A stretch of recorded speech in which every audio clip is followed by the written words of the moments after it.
নমস্কার বন্ধুরা, আমার আজকের রেসিপি আলু কাবলি। আলু কাবলি করতে গেলে প্রথমেই চাই তেঁতুল। তা তেঁতুলটা আমি নিয়েছি অবশ্যই পাকা তেঁতুল। এর মধ্যে একটু জল ঢেলে দিলাম। আর এইখানে কুকারের মধ্যে আছে আলু। এবার আমি কুকারটাকে সরিয়ে দিয়ে একটা ভাজা মশলা তৈরি করব। তো বন্ধুরা, আমি এখানে একটা ফ্রাইং প্যান বসিয়ে নিয়েছি। একটা ভাজা মশলা তৈরি করব আলু কাবলির জন্য। এখানে দিলাম গোটা জিরে হাফ চামচ, আর গোটা ধনেও হাফ চামচ, আর দেব শুকনো লঙ্কা দুটো। এবার এটাকে একটু ভালোভাবে নাড়াচাড়া করে গুঁড়ো করে নেব। তো বন্ধুরা দেখুন ধোঁয়া উঠছে, এটাকে এবার বন্ধ করে ঠান্ডা হতে দেবো কিছুক্ষণ। তো বন্ধুরা দেখে নেব আলুটা এবার একটু সেদ্ধ হয়েছে কিনা। একটা ছুরি নিয়েছি, ছুরির সাহায্যে দেখে একদমই সেদ্ধ হয়ে গেছে বন্ধুরা। তো আলু আর ছোলা আমি একসঙ্গে দিয়েছিলাম, ছোলাটাও ভালো সেদ্ধ হয়ে গেছে। তো এগুলোকে আমি ছাঁকনির সাহায্যে ছেঁকে আনছি। এখানে আমি এই যে 3টে আলু নিয়েছি।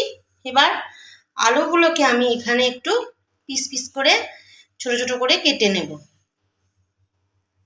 খুব ভালোই আলুগুলো সেদ্ধ হয়ে গেছে, তবে আমাকে একটু বেশি সিটি দিতে হয়েছে, কারণ এই গোটা গোটা আলু ছিল, সেই কারণে সেদ্ধ হবে না, খেতে ভালো লাগবে না, কাঁচা কাঁচা লাগবে।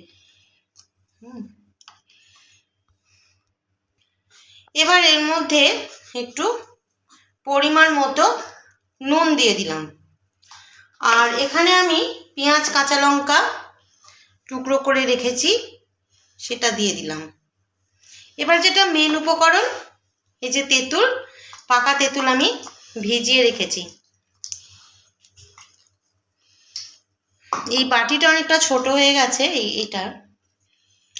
এই বাটিটা আমি একটু ট্রান্সফার করে নিচ্ছি।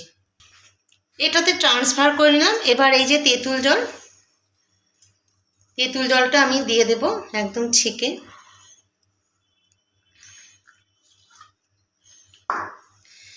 এখানে ছোলা সেদ্ধ করেছি, ছোলাগুলোও দিয়ে দেব।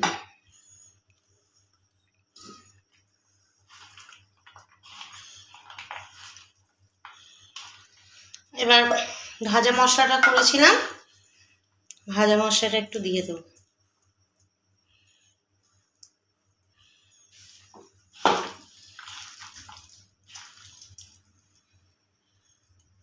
তো বন্ধুরা আলু কাবলি তো রেডি। এবার এর মধ্যে দিয়ে দেবো একটু ঝুরি ভাজা।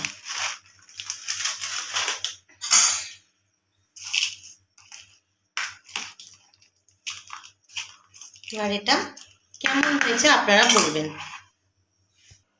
তো বন্ধুরা আজকের এই আলু কাবলি রেসিপিটা যদি ভালো লেগে থাকে তাহলে অবশ্যই একটা লাইক করবেন, কমেন্ট করবেন, সাবস্ক্রাইব করবেন, প্রচুর শেয়ার করবেন আমাদের চ্যানেল শতদ্রুজ কিচেন। আর পাশে থাকা বেল আইকনটা অবশ্যই প্রেস করে দেবেন, তাহলে আমি চ্যানেলে যত ভিডিও দেব সবার আগে আপনার কাছে চলে যাবে।